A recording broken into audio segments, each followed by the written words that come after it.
Hello बच्चों, आज जो है हम जो कंपनी का चैप्टर है हमको उसके बारे में स्टार्ट करने वाले हैं। और उससे पहले मैं आप लोगों को बता दूं कि जो लॉकडाउन का पीरियड है प्लीज उसे वेस्ट मत करना, उसे यूटिलाइज करना, क्योंकि आप लोग के लिए जो पीरियड है ना ये आने वाले बहुत इंपॉर्टेंट है, टाइम है, इसके अलावा कुछ भी नहीं है। तो हम अपने चैप्टर में दोबारा आते हैं। तो दोबारा है कि भाई क्वेश्चन लिखा हुआ है, उस क्वेश्चन का मैं आप लोगों को सोल्यूशन बताऊंगा। और प्लीज ये फॉर्मूला है, इस फॉर्मूले को आप लोग दिमाग में सेट कर लेना, चाहे तो इसे कॉपी पर लिख लेना, चाहे हो सकता है मैं रफ कर दूं। तो पहले आपको क्वेश्चन पढ़ के बता देता हूं कि मान लो कोई एक कंपनी है और 60,000 शेयर है, मार्केट में इशू करती है, 10 रुपए का एक है और 2 रुपए उसके ऊपर क्या है, प्रीमियम है। 3 रुपए की एप्लीकेशन है। बच्चों प्लीज थोड़ा सा यहाँ पे बोर्ड जो है वो छोटा है, इसलिए मैं आपको सारी चीज डिक्टेट कर रहा हूँ। 3 रुपए की एप्लीकेशन है, 5 रुपए की अलॉटमेंट है, जिसके अंदर ही हमारा जो प्रीमियम है वो शामिल है। तो 3 रुपए का शेयर कैपिटल हो गया और 2 रुपए का प्रीमियम हो गया। उसके बाद 4 रुपए की मेरी क्या है, फर्स्ट एंड फाइनल कॉल दोनों की एक साथ है। ठीक है, एप्लीकेशन मैंने इशू कितने करने चाहे थे मार्केट में शेयर, 60,000, लेकिन मेरे पास एप्लीकेशन कितनी आ गई, 1,02,000। अब मैंने इस 1,02,000 को कुछ कैटेगरी बनाई। कैटेगरी क्या बनाई कि जिसने मेरे को 60,000 शेयर्स की कैटेगरी अलग बनाई, 60 की कैटेगरी अलग बनाई और 2 की अलग बनाई। जो 60,000 शेयर्स वाले थे उसको मैंने केवल 30,000 ही शेयर अलॉट करे। जो 40,000 मांग रहे थे उसको भी मैंने 30,000 अलॉट करे। और जो बाकी बच गए 2,000 मैंने उन्हें शेयर नहीं दिया, उन्हें मैंने सारा पैसा वापस कर दिया। उसके बाद कोई एक अंकित है, पर्सन है, जो कि 1,000 शेयर्स अप्लाइड करता है।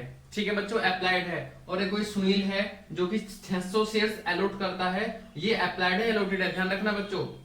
और दोनों ही पर्सन जो है अलॉटमेंट के पैसे हमें पे नहीं करते। ये हमारा क्वेश्चन है और हमें निकालनी है अलॉटमेंट की अमाउंट। तो उसके लिए हम जो है स्टेप बाय स्टेप एंट्री पास करते हैं।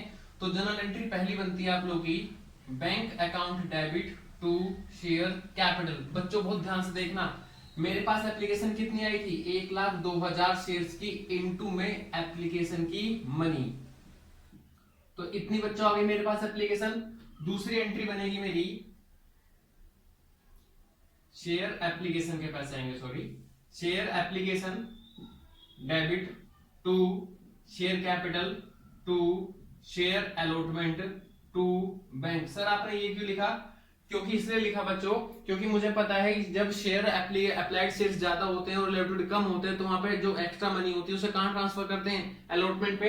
तो इसलिए मैंने अलॉटमेंट भी लिखा और 2,000 रुपए रिफंड भी किया हुआ है, यानी कि शेयर नहीं दिया तो उसको पैसे वापस करेंगे तो हमारा रिफंड भी होगा, तो बैंक हमारा आएगा। कैसे कैसे होगा देखो, इसी अमाउंट को यहाँ पे लिखेंगे, 1,02,000 इंटू में 3, ये जो अमाउंट है ये सारी मैंने लिख दी।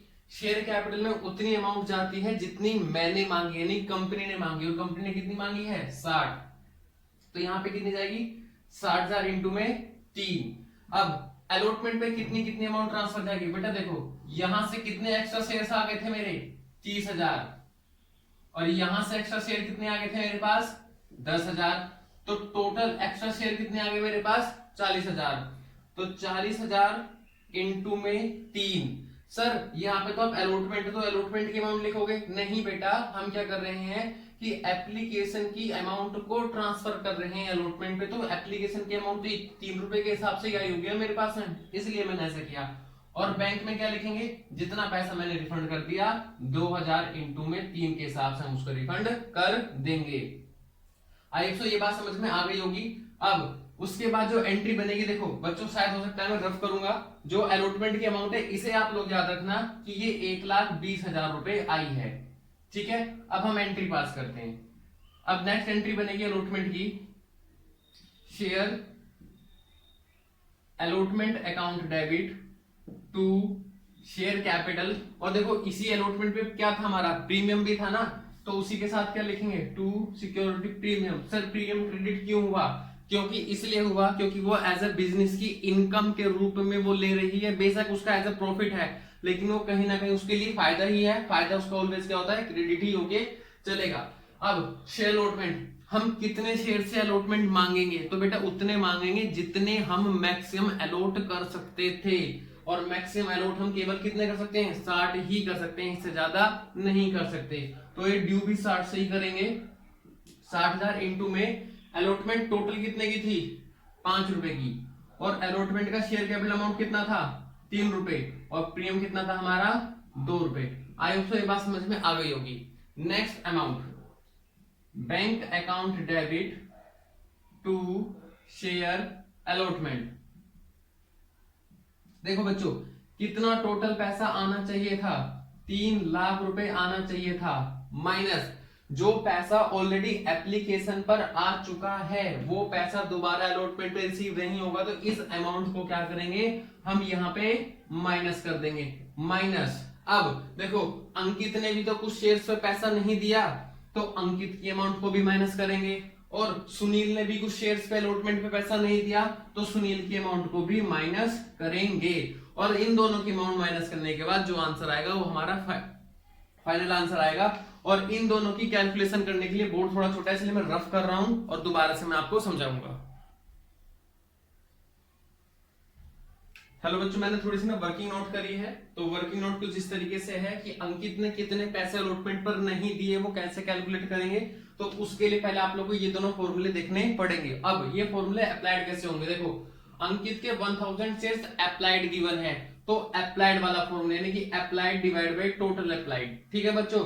तो अप्लाइड 1000 डिवाइड बाय 60, सब 60 क्यों लिया, देखो जो अंकित था वो कैटेगरी फर्स्ट से बिलोंग करता था और जो सुनील था वो कैटेगरी 2 से बिलोंग करता था, तो फर्स्ट वाले के लिए, फर्स्ट के लिए अप्लाइड ये है, अलॉटेड ये है, और सेकंड कैटेगरी के लिए ये वाला ये अप्लाइड है और ये अलॉटेड है, ठीक है बच्चों।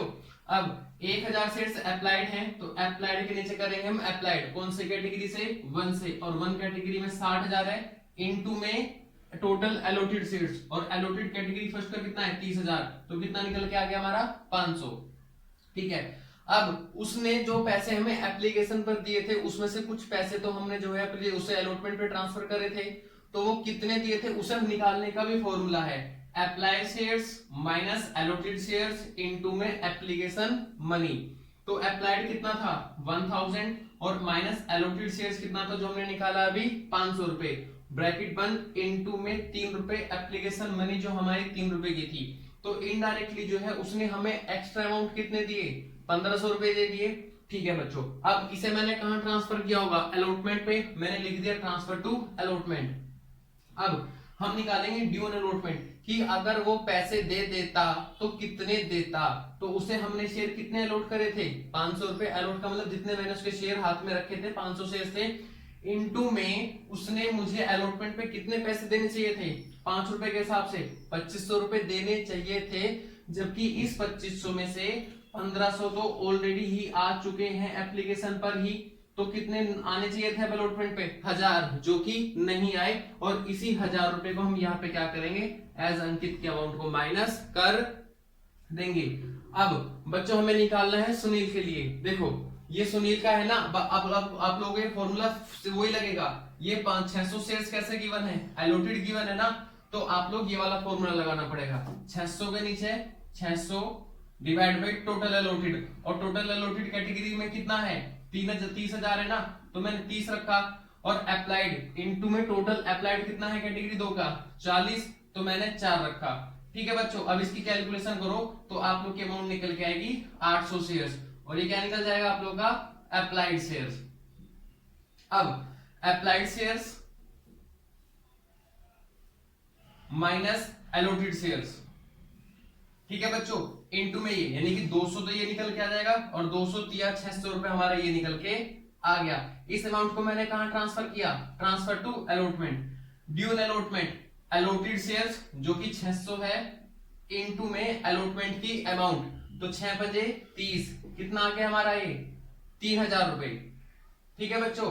3000 में से ऑलरेडी कितने आ चुके हैं 600 रुपए ऑलरेडी आ चुके हैं, तो कितने और आने चाहिए थे अभी 2400 रुपए उसके और आने चाहिए थे जो कि नहीं आए, और यही 2400 रुपए क्या करेंगे हम यहाँ पे आके माइनस कर देंगे, और माइनस करने के बाद जो आंसर निकल के आएगा वो हमारा फाइनल आंसर है। और इसी पूरी प्रोसेस को बोलते हैं हम लोग प्रोराटा, इससे ज्यादा कठिन प्रोराटा केस नहीं होता।